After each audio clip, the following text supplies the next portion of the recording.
TikTok,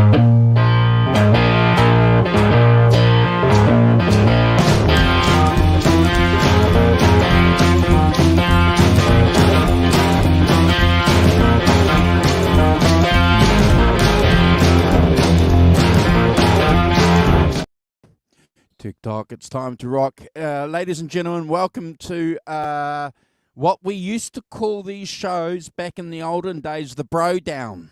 Do you remember that, bro? I really enjoyed the Bro Downs. We should maybe do them every now and again. In fact, if you're keen to go and watch any of the old Bro Downs, I've got a playlist on the channel set up called the Bro Down. So go and check out those, because there was a period there where we were doing these quite regularly because of some big thing that was happening, and we don't want to talk about it, but it was that global thing that yeah, but it was when we had a little bit more time up our sleeve to do things. Yeah, we had too much time. Yeah. Well. Yeah. No, it was good. It was good. Can I use the word therapy? I don't know. It was just a good thing to do. Yeah. So we're here. We're here for a couple of. Have we got anyone watching? We got 6 people watching. Okay, so we're here for a couple of reasons. If you were watching the show earlier that we did on Sunday, Brad had to do a quick getaway. We don't know why, but. That's business to get up to. He had to do a quick getaway, so we let him do his quick getaway and gave him an opportunity to come back and talk about the rest of the rankings. But more than that, though, yesterday was 12 months, bro, from when you had the stroke.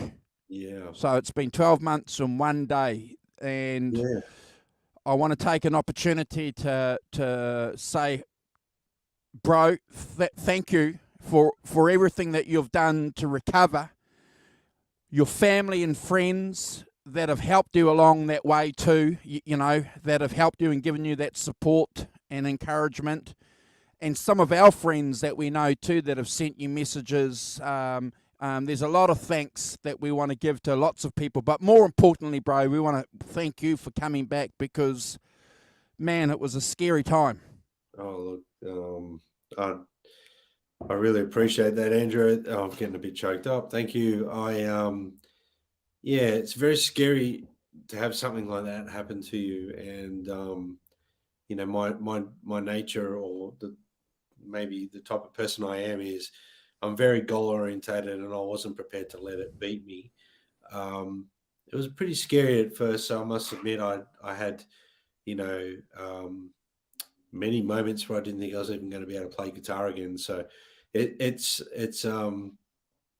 choking up a bit, but thanks, Andrew. I appreciate that.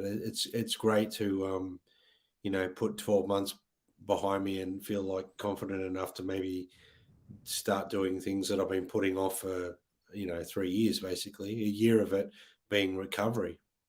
So, yeah. Well, I think it's probably a good opportunity for you and I also to do a special shout out to another very, very good friend of ours who's going through something similar that Brad has experienced, and that's Bob Schaffner, one of the authors of the Fleetwood Mac book that our channel's been associated with. So, and I know that you've been talking to him as well, and giving him encouragement, and he's mentioned it himself in a couple of messages to me that he's, looks at you as an example as well. So, sometimes we got to remind ourselves that we think that we're just doing our own small little thing, and we don't realize, bro, actually, you are an inspiration, a role model, if you like, for people. So, we gotta acknowledge that. Thanks, Andrew. I mean, a big part of me exposing what had happened to me was to try and inspire people through my journey. So if I've inspired Bob, then my job's done, Andrew, because if I inspire many, even better. But to inspire one person, and like Bob, if it helps him, get the strength and determination to keep pushing forward, that's what it is. You've got to keep that mindset, just keep one step after the other and just keep going. And I guess that's what I've done, Andrew, the whole way is, I've had setbacks. I've had days where, I've gone backwards a little bit. They're becoming less and less and less now. I still have the odd day where, the old right hand, she's just no good for playing guitar. There's a lot of numbness there. But if I'm tired or something like that, sometimes I get a little relapsey here and there. But for the most part, I feel, I reckon about 85, 90%, to where I was maybe before the stroke, Andrew. So, Bob, if you're listening, I hope you are. We wish you all the best, brother. And all you need to do is, just one step at a time, one day at a time, and just baby steps. I'm sure, if you look at it like that and just honestly believe you can beat it, then and recover, you can do it. If I'm an example of that, then I think Fantastic. I should maybe. I'll stop talking now because I'm starting to choke up a bit. But yeah, it's a journey, Bob. But you can do it. Yeah, I remember, and I'll share this with the viewers hanging out with us because they're all friends, and we'll go through and we'll say hi to you soon. Everybody here's a friend. Yep. When we found out that Brad had a stroke, and we're sharing messages with him. Then I don't know exactly what Brad said, but I remember him sharing a message saying, I hope I can play guitar again. I don't know if I'm going to be able to play the guitar. And I remember Simon and I talking about this before we went live on the show after Brad had his stroke, and we were talking about that. And I remember you just take for granted that you can get up out of bed. You know what I mean? You take for granted that you can go for a walk. You take for granted that you can grab your guitar. 100%. and play it. Yeah. And then when something happens where you think, I can't do that, or I may not be able to do that, it's like... Well, it's true. You take for granted. I guess for me now, like playing my guitar is like a little ceremony because it's something for yourself and something that brings you a lot of joy. But it is something that you should cherish and honor. And the basic things throughout the day, being able to get up, get out of bed, take yourself to the bathroom, for example, make yourself a cup of coffee, have a shower on your own, get ready for work on your own, or have a relaxing day, whatever it may be. They're blessings, and it puts things into perspective a bit. I must admit, Andrew, I didn't realize, even when I was in ICU and when I got put into the normal hospital from ICU, and I still didn't realize the severity of what had happened to me, because I still felt fairly strong. I felt fairly capable of moving and stuff like that. But then when I got home, my worst fears were realized because I grabbed my guitar and I couldn't play. It had a meltdown. I just broke down. And it's one of those things where once we're all human, you're going to have moments like that. And then you realize the next day you're not prepared to walk away from something you've been doing since you were 16 or 17. To my age, my mature age now, you're like, well, it's my life, regardless of whether I'm successful at it or not. It's something that's a big part of my life, if not the biggest part. So I need to be able to do that again. And at any level, I was going to be happy, but I'm just ecstatic that I can play now for, a fairly long period of time. And I feel confident now that I've tried in the 6 months ago and things like that to record and do things, but I just wasn't feeling it. And I'm starting to feel like I've got to that point where I can start committing to, let's say, tape, but I mean digitally recording digitally and being proud of what I'm putting down. That's that's the thing. You don't want to record stuff that you're not happy with, because you got to live with that every time you listen back to it if it's released. So yeah, it's been a journey. Let's say that it's definitely been a journey, Andrew. But a big Yeah. part of sharing what I was doing online and obviously on this channel, because it's our community. It's a safe place. It feels okay to share this side of information with everyone, which is we are a community, and if it inspires like anyone at all, even if it isn't a stroke related thing or could be an injury, whatever it may be, even just loss like mourning, but just take every day one step at a time and pray, and just good things will happen if you put your mind and stay determined and positive.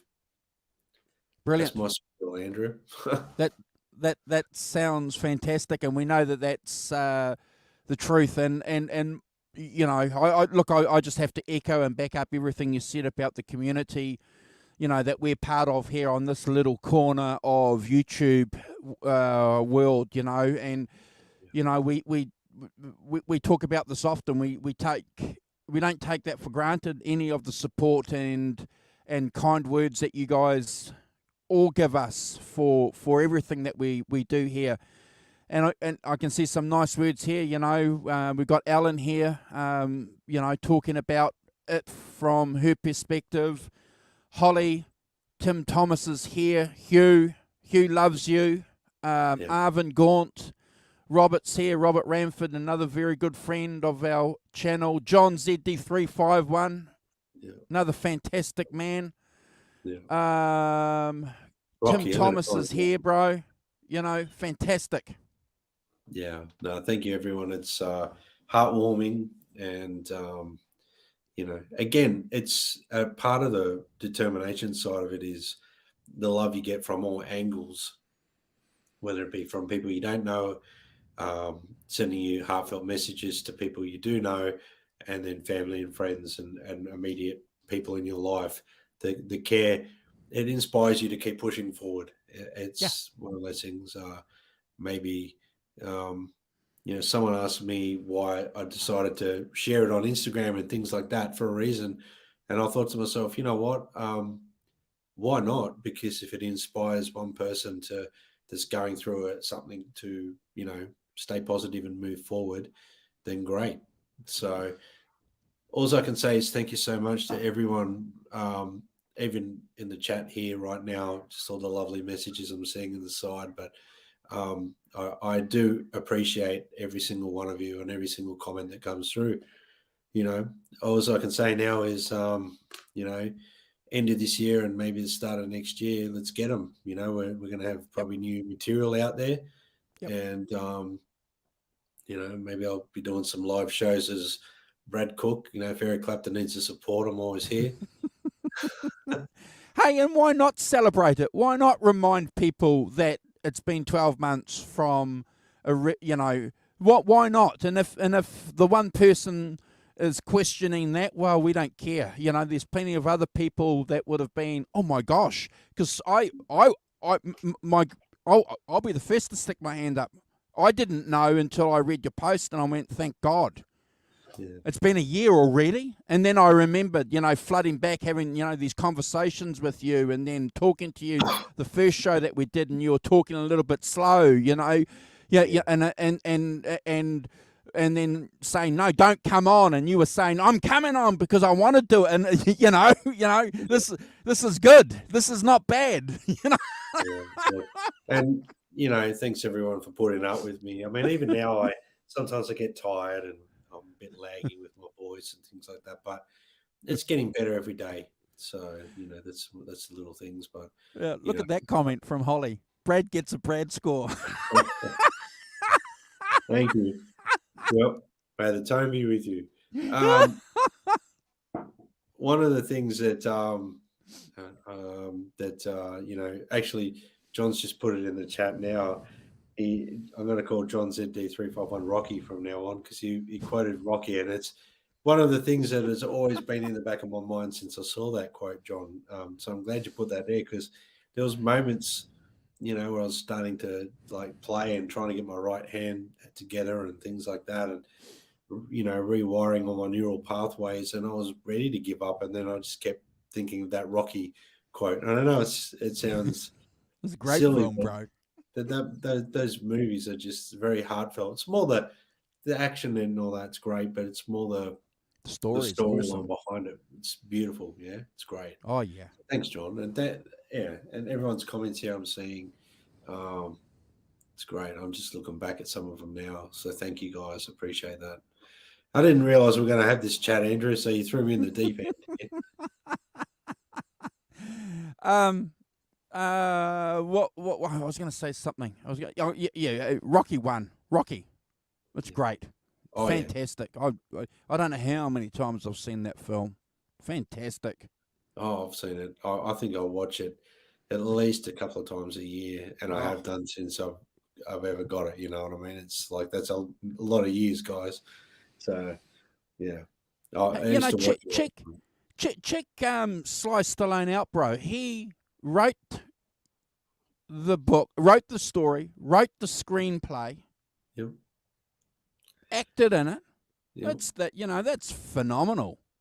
Yeah. Was it true that, I may be wrong because I'm a bit vague at the moment about it all, but he couldn't get an acting job, so he created his own?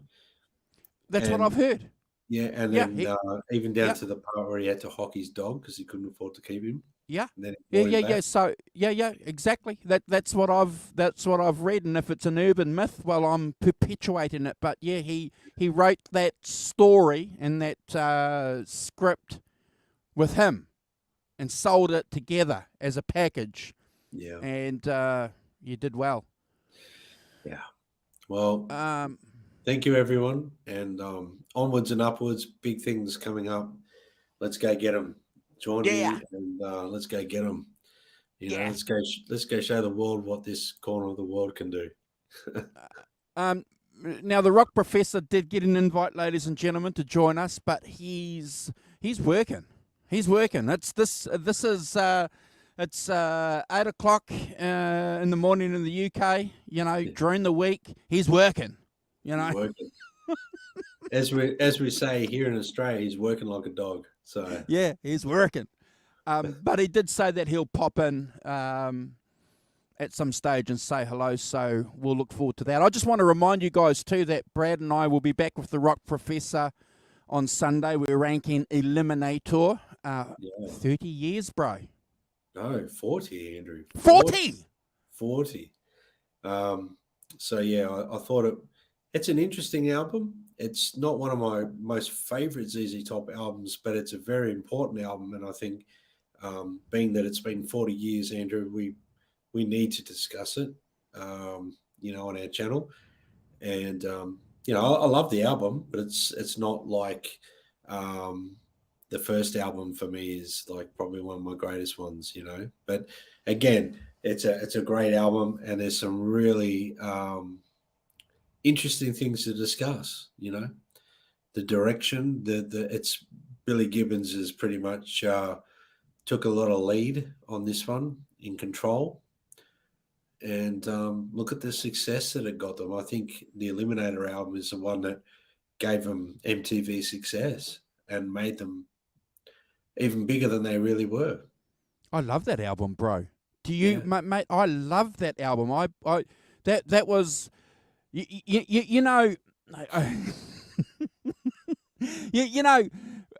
you watch what's that? Saturday Night Fever. Night Fever. There's a part there where John Travolta's in the mirror getting ready, combing his hair, and he's got the blow dryer and all that, and he's combing his hair, and he's got some music playing in the background because he's getting ready to go out on a Friday night and a Saturday night, So Eliminator, that was my album when I was getting ready to go out on a Saturday night, bro.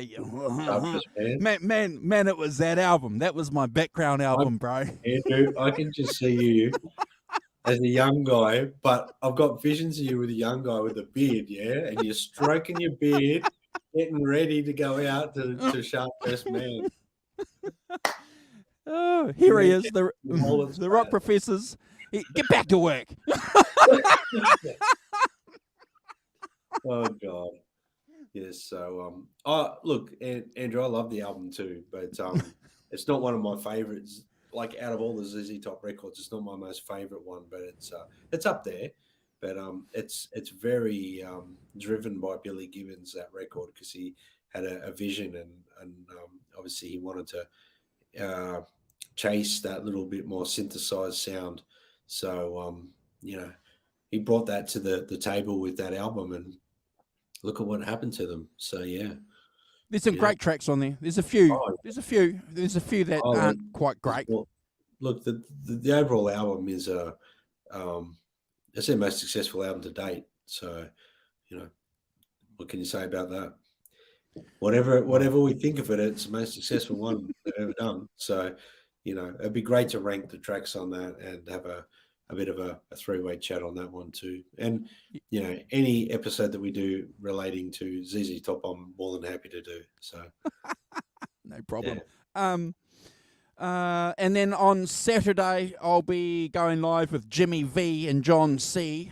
Talking about the gig that they did a couple of weeks ago, bro, and they're going to be talking about Kemper profiling and stuff like that. So be interesting to see what they have to say. So if you guys want to hang out and join us, it's always a great show when we got especially Jimmy V on. My gosh, that guy's on fire, mate, isn't he? Oh yeah. Oh, it's great. Fantastic. No, looking forward to that too. It'd be great. Okay, so what have you got there in your notes, bro? Well, I thought, I know I had to leave pretty abruptly the other day while you guys were going through Some Girls, and this album in particular is one of my faves. I think, like I said, the intro to the album when the Rock Professor went through it and asked us all our little thing on the album and how we discovered it and whatnot. For me, it was very important to finish this album because I never got the opportunity to. So I figured that it's best that I kept. I mean, I'd already done the rankings, Andrew, and I didn't want to waste all those hours and time that I did either. So Sure. I thought I want to just maybe just touch on the last few songs that I missed, and it was a perfect excuse for us to do a bro down, I guess. So why not? Why not? Okay. So I think I got up to Some Girls, and yes, I gave it a fairly hefty ranking of 110 because 100 out of 10 because it's probably one of my favorite Stones songs. I just love the feel of it, and there's so much about the song. That guitar tone with the phaser, everything about it. Like I said, Andrew. But the next song that I ranked, obviously on the next one on the album, is Lies, and I didn't get to finish that off. But I listened to you guys for the rest of the show the next day, Andrew, and I've got your rankings here and stuff like that as well. So it just shows cohesively where we all are, three minds, in relation to the album. So Lies, I've got here. If it's okay, Andrew, I'll dive straight into it. Yeah, please do. Yeah. So Lies, I put here. Up-tempo number. I think Charlie is really driving this song. I put here Mick is singing fantastically. I think he gives everything he's got in this vocal delivery. The band is just sounding fantastic. We talked about this with the full sound of the three guitars and everything like that on a previous few songs. And there's some great guitar playing throughout the song. I mean, that solo at 1 minute 30, it's fantastic. This album has really worked, out. There's a certain sort of theme they had in the album, even though each song's got a little bit of a different spin. But across the board, vocally, backing vocals, this is a great example of how well they do background vocals in this song. Without me going round and round like I did then, their background vocals are fantastic. They're achievable as a band too. That's one thing I'm going to put here. Like, you can listen to Van Halen with the harmonies and the way they sung the harmonies. it's not sometimes achievable for a band to do that, but these guys made it human. They made it sound like we're just blokes playing guitars and bass and drums or whatever, and vocalists, and we're singing, and we're all singing together, and we've got a great harmony. And like the Beatles did it as well. They were very unique with their harmonies. I think Mick and Keith knew each other's voice very well at this point in their career. So fantastic. I get goosebumps when they sing their background vocals, Andrew, throughout their songs. Sure. So it's fantastic. I put here, it's got a definite bluesy feel in the song. It's a great way to end side one, because the last song was side one. I gave it an 8 out of 10, and Simon gave it 8.5, and you gave it 7, Andrew. Yep. Is that right? Yeah. Yep. So it's a cracker rocker. It's a cracker of a rocker. Yeah. It was a fun song. I think that they finished the album. I mean, we're talking about the days when there was side A, side B. That obviously the album, they designed to put that song there in that spot 100%. It was a good spot for that. We always talk about track listings on albums, and I think that's a great last song for side one anyway. But so we get to we're at Faraway Eyes. I'm jumping ahead a little bit. Faraway Eyes, which is the first song on side 2. Now, this is a bit of a left spin, and I heard what you guys had to say, so I'm not going to elaborate too much more on what you guys already said, but from my point of view, it definitely has it's their take on a country vibe. I mean, we know the Stones have done that in previous records. A little bit of humor there from Mick Jagger.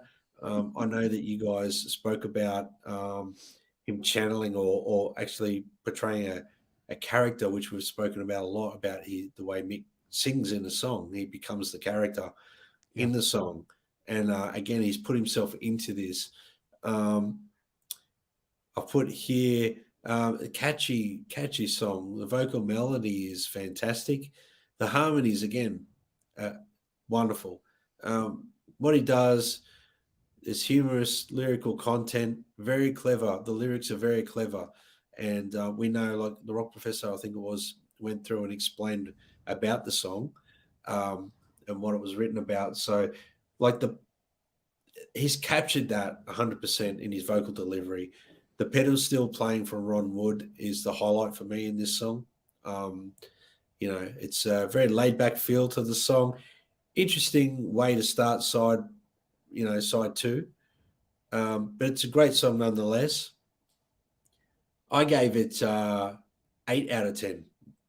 And both of you guys gave it 10 out of 10. So I don't know if you want me to time out or not, but no. I thought that was just for me. I mean, I'll be honest. When I first got into the Stones, it was potentially a skip. Yep. But as I've gotten older and listened more to the Stones, I do appreciate more the slower numbers and the stuff that's got a little bit more humor and all that stuff. So I don't know what your thoughts are on that, Andrew, and I'll time out if you want me to. But no, I used to skip it too. When I first had the album, because I wasn't listening. I wasn't listening to the Stones. Generally, back in the olden days for this kind of stuff. Yeah. But it was during my mid period of my Rolling Stones fascination, where I came to appreciate a lot of these country songs, where I sort of understood where these British guys were coming from, Brad, and their love and infatuation of all things American, of this American landscape, and the way that they could appreciate that themselves was to hear it in country music, but reflect it back to in country type songs. Yeah. I'm glad that you mentioned Ronnie and his pedal steel playing on this, because it's phenomenal. And like I've mentioned, I've spoken to a few guys over the years that said, this is up there with some of the best in the business. Yeah, 100%. I mean, he's got a good ear, Ron Wood, and we were just quickly discussing this, Andrew, about Ron Wood's contribution to this record before we jumped on here.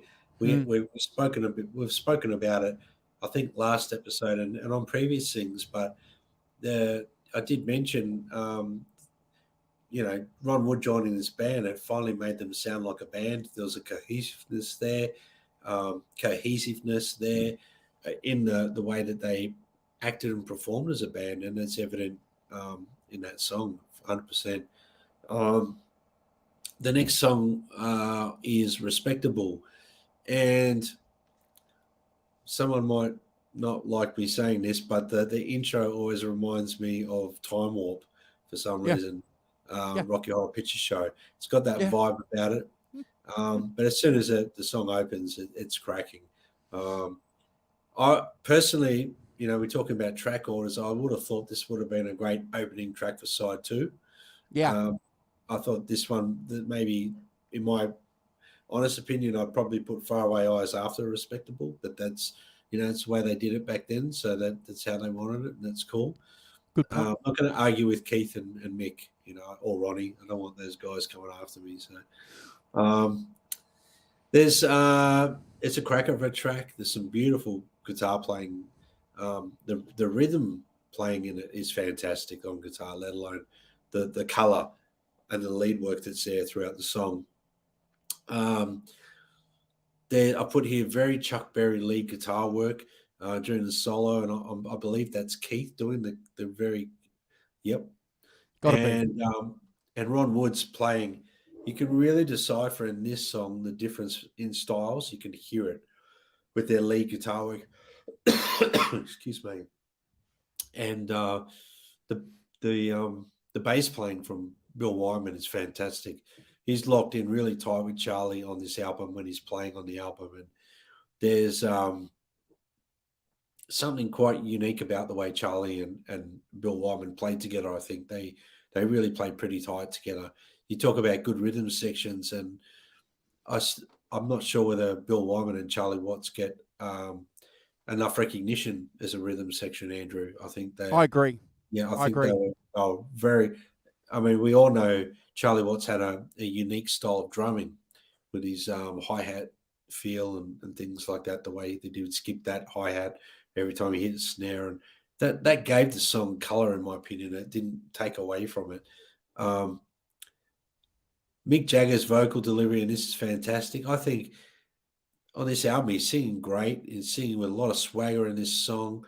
I've always loved this song, and I had to give it 8.5 out of 10. And I believe you gentlemen gave it 8.5 as well, both of you guys. Yep. So we're right on the money. I didn't change my scores here, Andrew, either. This is exactly how I had them on Sunday. So cool. I thought I'd mention that. But it's a great song.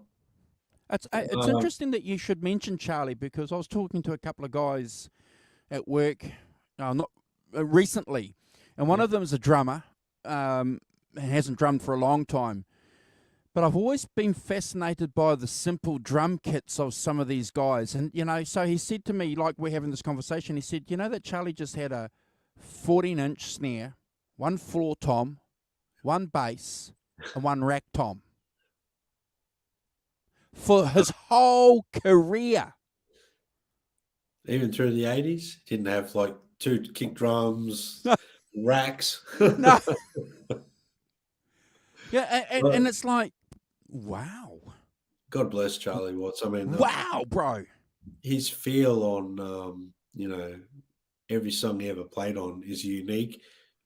When he sadly passed, everyone was talking about that swagger and swing in his playing. I mean, no one can play, honky tonk woman like Charlie Watts. I don't care who the drummer is. That they just don't. It doesn't sound right.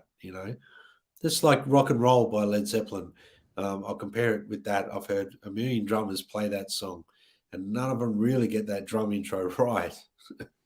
Yeah. Well, look at John Bonham's setup. Pretty basic setup. Yeah, very much so. Yeah, and Ringo. They were all that like that. I think they just liked their meat and potatoes because they wanted to quickly get the gig over and done with to get down the pub for a beer. So, less to pack up, Andrew. Well, back then the drummer was doing it himself, wasn't he? Back then. There was no way that the lead singer or the guitarists were going to help the drummer, were they? No. Well, even in this day, mate, no one helps the drummer. Poor drummers. We love drummers. I love drummers. I play drums, so like don't come down heavy on me, guys. All right. All right. So we just finished respectable. Yes. Before they make me run, I'll put here marvelous Keith Richards song in open G. I love hearing Keith take your lead vocal duties. I'll stray a little bit away from my notes here and back you up, Andrew, with your comment about the mix on his vocal. I think it's a little bit distant, and it's not really. They haven't done a complimentary job with his mix on his vocal in this song, and the recording I'm talking about. Whether my take on it is maybe Keith was not singing into the mic properly, like he was a little bit far away from the mic.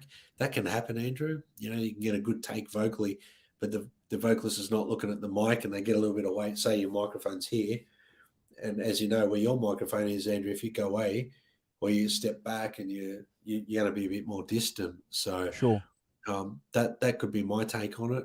But I love hearing Mick take lead vocals.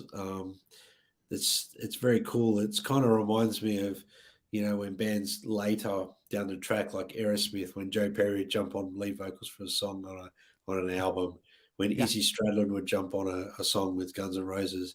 I kind of like it when there's a band member that steps up for one song per album or something like that. I think Ringo doing that with the Beatles. Yeah, Ringo, exactly. I kind of really dig that. I think it's very cool that a band can do that, and it's great to see Mick Jagger, singing BVs on it. I know Mick wasn't really there for a lot of the recording of this song, so I'll back up what you guys were talking about. I think the Rock Professor brought up the Keith is playing everything on it: rhythm guitar, electric guitars, bass. I know Charlie Watts is on it, and I know there's some great slide or pedal steel from Ron Wood on this song as well. Gotta be. And great drumming from Charlie Watts in this song as well. I know it was, you guys spoke about his arrest in Toronto, so I won't touch too much more about that with his heroin. He was looking at potentially going to jail, wasn't he, Andrew, at this point? Yeah, so, he was the real deal, bro. He was the real. It's like yeah, well, you know what I mean. He was a pirate back then before he even joined the Pirates Caribbean. Yeah. What wasn't one of these soy boys that pretended, that was angry with the government, like those punk rockers were back then, and spiked their hair up and grabbed their dad's business shirts and ripped them. No, he wasn't that. He actually did it for real, mate. He was doing the whole bit. But I only recently discovered that Keith is playing bass on this as well as guitars and that, and I think he plays bass fantastically.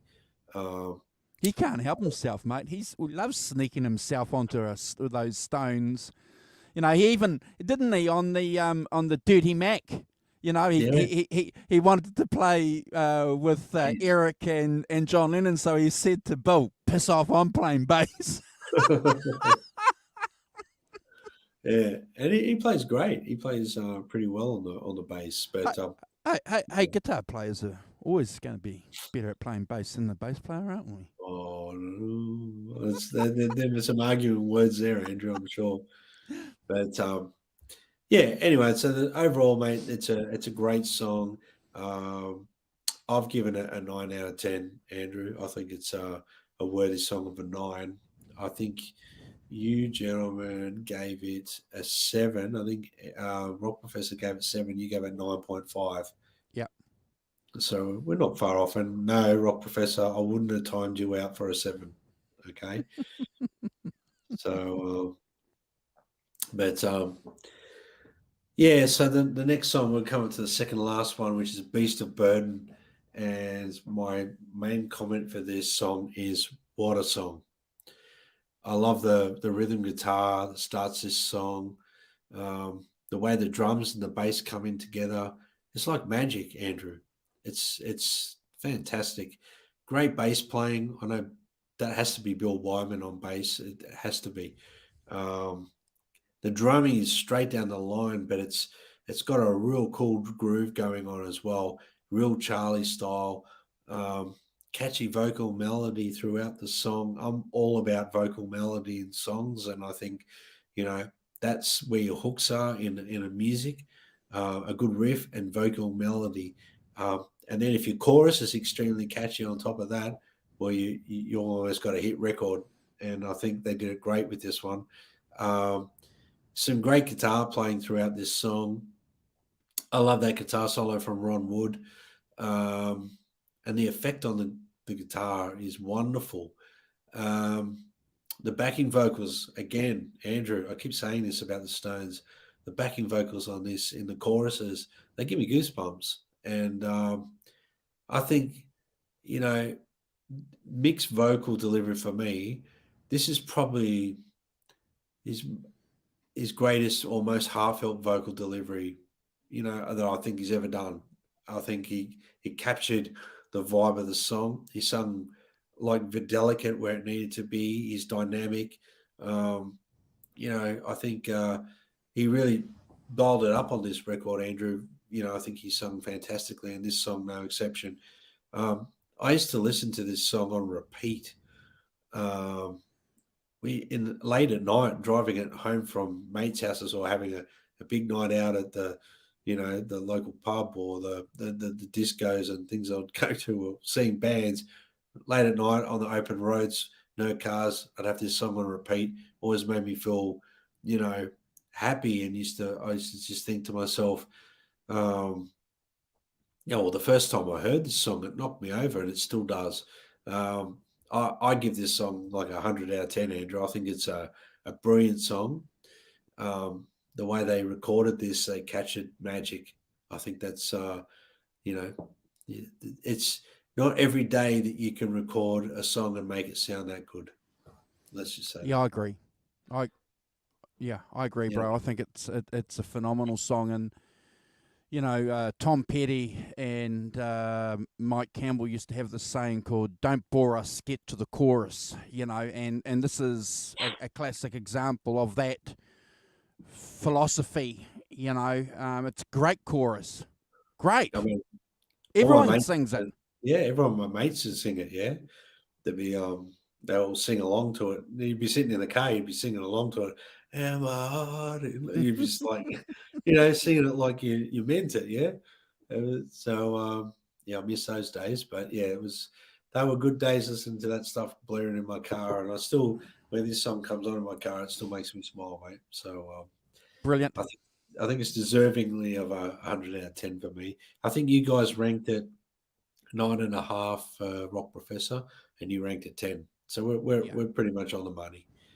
So then we get to the last song of the album, Yeah. which is Shattered. And you know, if you really like this album, you shouted that this is the last song, because I like to do that sort of stuff, Andrew, as you know. There's a great up tempo feel to this song, great guitar tone with that effect.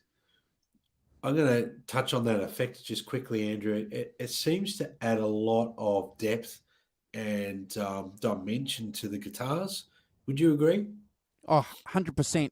Uh, 100%, and I think the great thing with that echo effect and the phaser, yeah, I think that Keith loved is it without having that distortion. You know what I mean?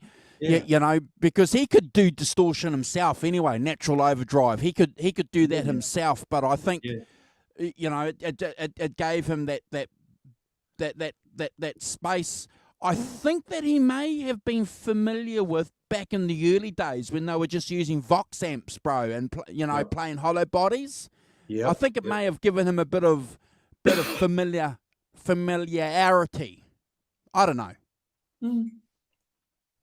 I think I agree with that, because it gave, I don't know, just when I listen to that, especially if you're listening in headphones, Andrew, you know, Mm. good headphones, you can really feel, it feels like you're swimming in guitar tone. Do you know what I mean, Andrew? It's like it's engulfing. It's amazing. Um, Mick insists he's been shattered. He sings great. Yeah, he's been shattered. He just keeps telling us how much he's been shattered. Um, Great guitar solo I've got here. The song drives along. All the instruments are locked in tight. What else have I got here? The song's very repetitive, but that's the purpose of the song, the way they've recorded it. And I love how they've purposely put a lagging feel to the song. When I say a lagging feel, I relate it to what jet lag feels like. Good point. Yeah, that's it's like they've tried to make that into a song, and I think that feel of lag, it's amazing the way they've done it. That's what it feels like to me. It's a great last song to end a great album. Probably one of my favorite Stones albums. One of, definitely within my top 3 or 5, Andrew, of Stones albums. I gave this song an 8.5 out of 10, and it's never a skip. Brilliant. So Thank you for sharing those ranks, because I agree. This album's be in my top 5 Stones albums. Be in my top 5 Stones albums. Mainly because I don't think I don't think up until last Sunday it would have made my top 5 Stones albums, but it has, yeah, because of Ronnie's contribution. I think it's a very important point that we've driven home a little bit, but we'll do it one more time. Ron Wood's contribution to being a proper band member by this point turned the Stones into something I think they could never have been. So I think Ron Wood is responsible for this album sounding so good, Andrew. I'll put it that way. What do you think about one of the theories? And it's been mentioned in a couple of books, by recent authors. One of the reasons why the Stones wanted to record this kind of live together in a semicircle, basically, Yep. in the studio with Mick in the front. One of the reasons why they wanted to do that is because they purposely wanted to bring Ronnie in as a band member, as opposed to him coming in later and playing on top of or laying down tracks. So if they decided that this was something that they were going to do beforehand to include Ronnie, this is the Glimmer Twins we're talking about. My gosh, those guys are smart, clever guys, bro. Yeah. Oh, 100%. I think the other point behind it, other than the Ron Wood thing, is that they knew they were a great live act, Andrew. They knew that when it came down to sitting on stage playing together as a band, they were on the top of their game. They were, in the studio, tracking, overdubbing, stuff like that. It might have been a little bit more overwhelming when it came to this point, and they thought maybe we've rehearsed the songs, let's go and record, and we record like we do on stage. I think that that could have been another reason why, other than also making Ron Wood feel more like a band member. Yeah. But recording live as a band, as a unit, well, that's how they play on stage, and that was what the Stones were known for, Andrew, was their live performances. So I commend artists that record live together. I think that's how music's meant to be heard. If you're a band, I think it's important that you're not selling people a lie. You're giving them something that's real. I think I love it when I go see a band, for example, Andrew, and they're playing the music and it sounds like they could have, this has come off the record. And I don't mean identical to the song either. I don't mean identical, because I love Yeah. Led Zeppelin, and they used to go off. Well, even Jimmy Page has been quoted as saying the songs recorded on album were just a starting point. Yeah. they would evolve on the stage. So getting back to the Stones recording live, I think that's maybe what they did is they rehearsed, they went and recorded live. Twofold, they make Ron Wood feel more like a band member. They sound great with Ron Wood live.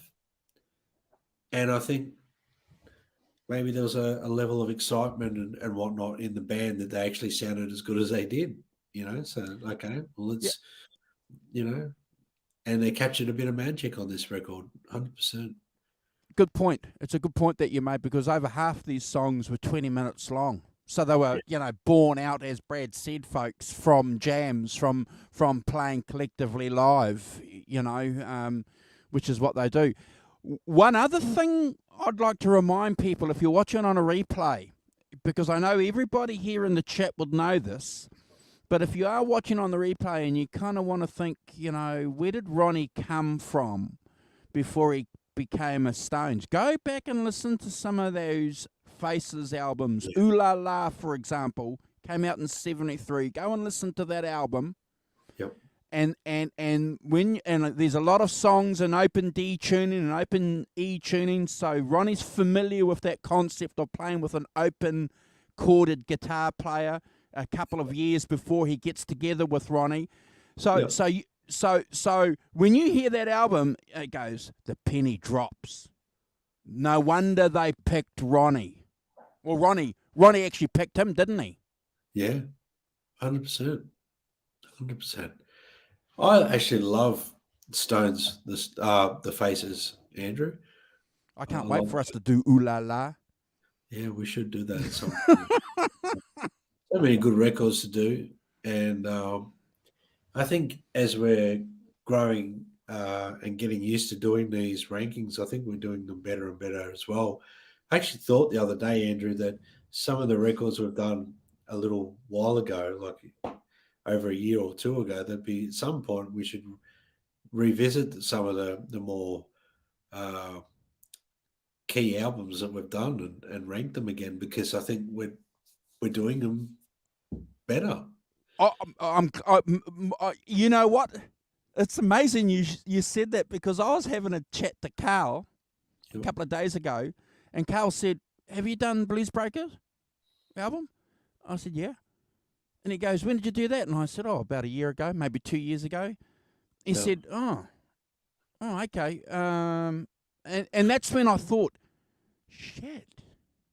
When you consider the stuff that's come through over the last couple of years about, the Les Paul, and the missing Les Paul and finding maybe and I thought, that's one album I'd love to do with you guys again.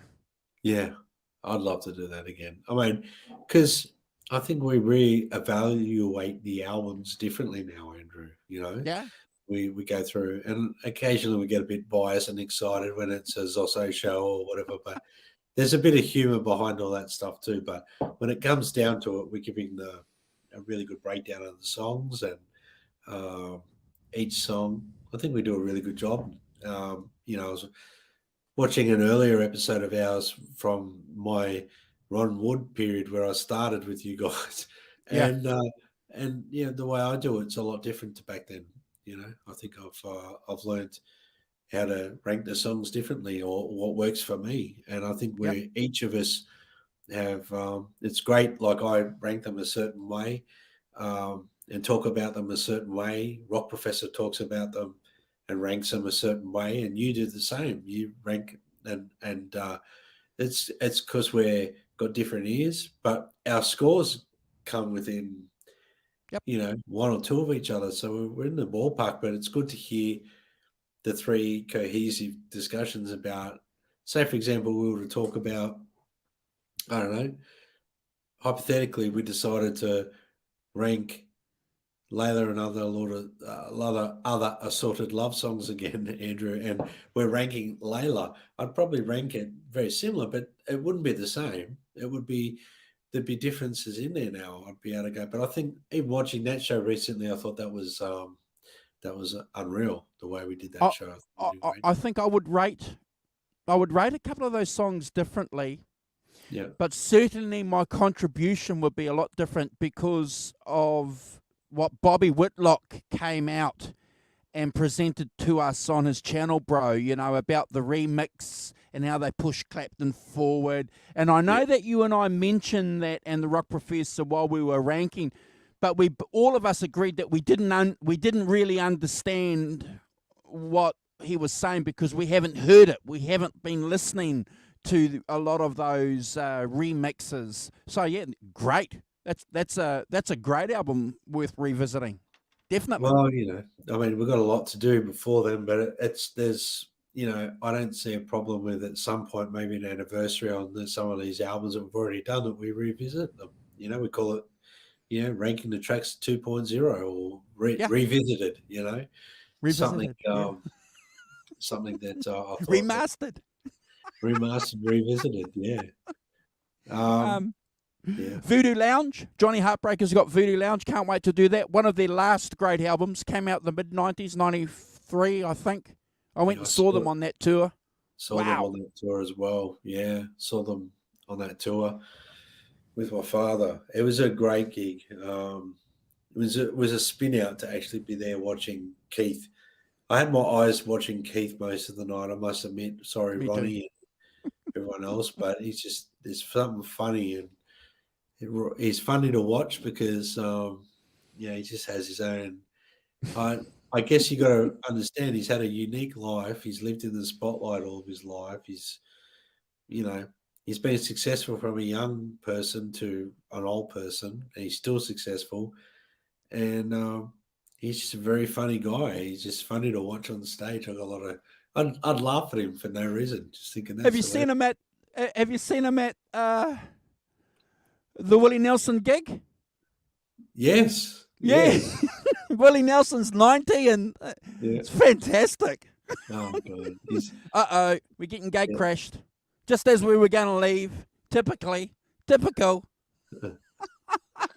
I turned my back for 5 minutes and they are ranking the tracks 2.0. Honestly. Yes. So I've come in to register a complaint. Oh dear. Oh God. Just back from the chiropractor's team. Yes. Getting a good back workout. Yes. How you doing? Very good. We good. I just got to get my rankings off my chest, which was good. Fantastic. Off your chest. Oh dear. I agreed that I wouldn't have timed you out anywhere, Simon. Really? You sure? I said I wouldn't have timed you out for any of them. That's all right. Well, it's no, I think I was in much more danger being timed out on Eric Clapton than I was on some girls, don't you think? No, it was all right. I think there was a few questionable tracks on that album. I'm pretty sure even Eric would agree now at this point in his career. So don't upset one of the bastions of our channel. Not that he'll ever see it, so that'll be good. Oh no, I think Derek Clapton is Eric Clapton in disguise. I'm convinced. Eric is Derek. You see, it fits perfectly, doesn't it? Yes, I think so. I think Derek Clapton is Eric Clapton. So. He does scrutinise our videos when he's not live with us. He does because he timestamps a lot of our videos. Have you noticed that? Fantastic. Yes. Yes, I remember. I remember seeing those. Yep. Do you think if he was Eric, he'd still have time to watch our shows on other artists? Well, if you talk Rock Professor, if you talk to Michael, also he thinks that Eric checks him out all the time on really? Instagram and stuff like that. So I'm sure maybe if he checks out Michael also, he might check us out as well. Robert's got an interesting question. He wants to know which album was the one that the Brad score was coined, and I'm thinking out loud that it was the first ZZ Top album we did. Ooh, was it that recent? No, is it that recent? Well, no. No, not that. It was a couple of years ago. The first ZZ Top album that we did, Lagrange. That's quite recent. I think it was Lagrange. and say, look, Was it- you know, yeah, I Simon, don't know. you're one of the biggest culprits to think of me as the new boy still, like Ron Wood. Yeah. Well, Yeah, no, I- it's not. It is that, but it is exactly that because new boy Ronnie Wood, who's been in the Rolling Stones for 47 years, Still the new and boy. well, yes, forever the new boy. No, not really anymore, but I mean, if you think we were doing this before the pandemic, which is 3 years ago, the start Unbelievable. of the pandemic is 3 years ago. So I reckon we did the Beano album before. I think we did the Beano album before the pandemic. yes, we did. We did. So that's more like 4 years ago, not. I think you guys revisited the Beano album with me though, from memory. So, so what we did the first time we discussed the Beano album, we never went through and ranked the tracks. We were just having a conversation about the album, its situation, where we see it in time, the gear, and then we ranked it with you, and that would have been early on when you jumped on board. Yep, that was the early days. Yep, 100%. But yeah, I'm pretty sure it was a ZZ Top album. Yeah, I'm pretty sure it was. When you went through and gave everything 10 out of 10. I could be wrong. I could be wrong, but yeah. I think that's pretty fair enough. I can't help it sometimes. If I love an album that much, it is what it is, yeah. I can't. You're going to get high rankings out of me. It's just, No, it's fine. It's it's a conceit, isn't it? Whatever. So actually, no, it was John. It was John. John came up with it. Did he? Was it? Yeah.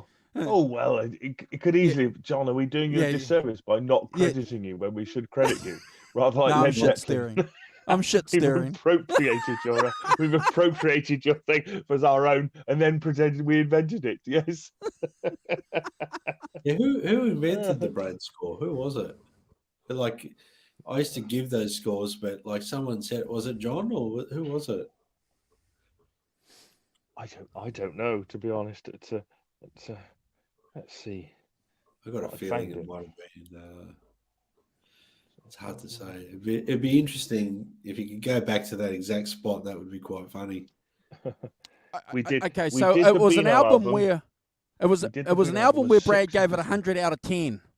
And you were one of the first guys here to give it, and then it must have been the Rock Professor and I that said, "Oh, well, I give the song a Brad score because you were giving a couple of songs 100 out of 10." So I'm pretty sure that's where it came from, and unless I'm stealing John ZD351's thunder, and he came up with it.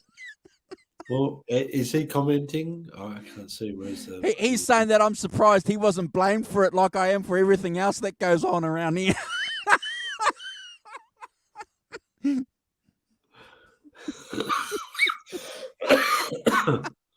No, you've never stolen anything from me. You just keep crediting me for things I have no part in. Where's the Rock Professor? Oh, God. Oh, my goodness. Where's the Rock Professor? I'm just trying to find the first show we did together, Andrew. I can't find it. I was just trying to work out how long I've actually been doing this now. Hold on. I have not really. Was it more than 2 years ago, or it would have been more than 2 years ago now? Close. If I go to my channel, go to the playlists, and go to ranking the tracks. Hold on, ranking the tracks. Here we go. Is that the Rock Professor? He's back. Hold on. I think you. I think you got me on probably. You guys had done a show, and then I did a show, an interview with you guys. I think about my EP, and then I did this Rally Gears. Was it? Or you guys did it? You guys did it. I can't remember now.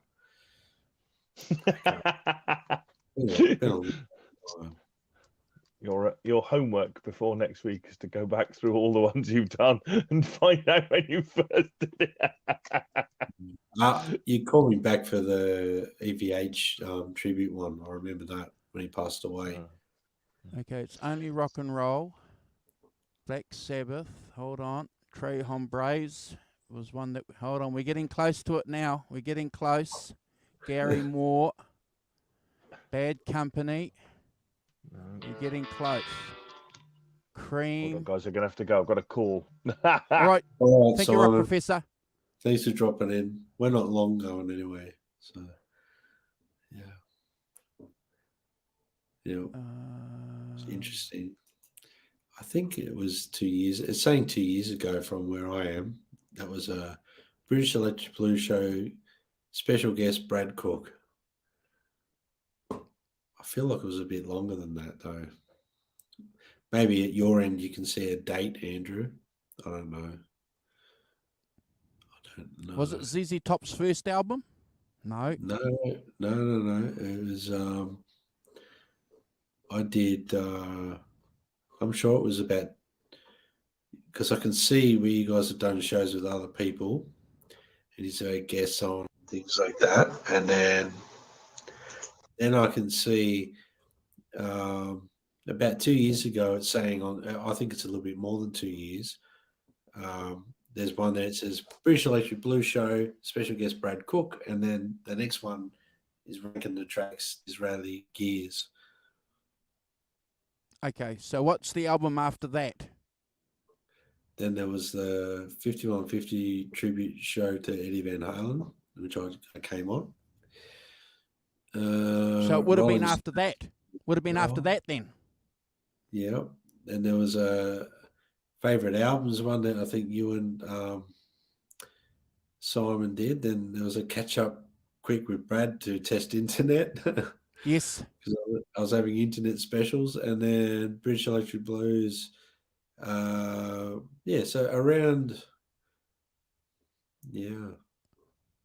it's a little bit over 2 years ago, I think. And then we started the 5150 show, Andrew, together with Steve Anderson. Correct. And that's right. we're doing the rankings of all that stuff, which was fun to do. I mean, Van Halen being, one of our favorite bands of all time. It was great to do all that stuff. Yeah, we took that same format that we'd been doing on this channel here with this show, ranking the tracks, and we thought, okay, so let's go and do that with Steve Anderson on Van Halen. And it worked out well. We had a lot of fun doing those. Yeah, a lot of fun ranking those albums. And, some of the jobs we did on those, they were great. We could always do probably even better now, Andrew. But I think they're good enough to leave for a long time before we ever rank those again, Yeah, I think so. We did some good deep dives on that. I look forward to ranking more Van Halen stuff with you as the remasters and the Vault gets released. So, we're going to be up to date and current, bro. Yes, well, that's one thing that with the remaster stuff coming out and whatnot, we'll have to do some 5150 rankings on them. Hey, Martin. Congratulations on 1K subscribers, brother. Well done. Well done. All right. It's been great catching up with you, bro. I'll let you enjoy the rest of the evening. I'm going to say a couple of words and then give you the last word. Great that we caught up, and you managed to give your rankings and we had a chat. Love talking about the Stones. The Stones, Eric Clapton and Van Halen are important bands to this channel, bro. Oh, 100%, just as important as Led Zeppelin. Yeah. That's me being cheeky. Yeah, I know that. Well, it's got its own show. Right. Yeah, it's got it. Out of all the artists we have on here, bro, it's the only one that has its own show. Eric doesn't have his own show. Oh. What what would you call that? The clapped out show? The Clapton show? I don't know. The Slow Hand Show. Huh? Slow Hand. The Slow Hand Show. Gotta be. Has to be. Well, there's another idea for you, Andrew. You've said it, so it's ours. Great show, Andrew and Brad. Thank you, Johnny Heartbreaker. It's just great and guys. fantastic. Like I said at the top of the show, you know, getting together, hanging out with you guys, sharing our passion for music. Got to make this point again. We're not experts. We're just fans. If you want to do what we do, get together with your own friends and talk music, go and do it. You know, it's there. YouTube is there. We're just a part of it. And we have fun doing it. We appreciate all the support you guys give us and the fact that you share us on your social media accounts. If you haven't subscribed and you're watching a replay, please subscribe to our channel, but also go and check out our channels page. You'll find Brad there. You'll find Michael also there. You'll find Hugh there. You'll find L&M Guitar Corner there. All our friends are there. Go and subscribe to them and tell them that we sent you so that at least they can think, oh, Andrew, Brad, and Simon did one good thing. We do lots of good things, Andrew. We do lots of good things. I think we do even better things for this community. So it's cool, you know. I think it's fun. We have fun here. Everyone enjoys it. We have fun with everyone here in the chat. And thank you guys for joining us. And if you haven't subscribed and you're watching this and you've got to this point, please subscribe. We'd love to have you on board as part of the community. And give us thumbs up, guys. We don't really talk about it that much, Andrew, giving the thumbs up anymore. So no, we don't. It's good for the algorithms, guys. So if you haven't given us a thumbs up, just keep smacking them hard, yeah? Smack the thumbs up in the on the YouTube link. And yeah, thanks, Andrew, for allowing me to jump on and do a bro down, I guess, and get these rankings off my chest because, you know, otherwise I would have been probably a bit distraught for the rest of my life knowing I never finished off Some Girls. That sounded a bit odd, didn't it? All right. Finish off Some Girls. That sounded Yeah, I know. That's why I laughed. And welcome back. Glad to have you back. You know, 12 months. It's always, you know, yeah. And thank you for sharing that because I wouldn't have been made aware of it. And it's worth pointing out and celebrating. So, Thanks, you know, guys. Thanks, Andrew. Can't wait for the 2-year anniversary. Yeah, well, hopefully by then I'll be, you know, I'll share a tiny bit. Like I'm hoping to be recording and something new coming out towards the end of the year. But I want to be playing my own shows, not cover songs or my own music, and whether it means I'm, writing tailgates or coattails of other people, I'm happy to do it. I'm happy to lug and load people's gear out as a trade-off to being their opening act. I'll do any of that stuff. So anyone that wants a roadie, just chuck me on in front of you guys at a performance, and I'll help you guys roadie later. I can still lift things, you know. I can still do it. So. All right. We'll see you guys. I'll be back here with Brad and the Rock Professor on Sunday. Eliminator. I'll be back on Saturday with Jimmy V and Johnny C. Come and hang out with us. See you guys.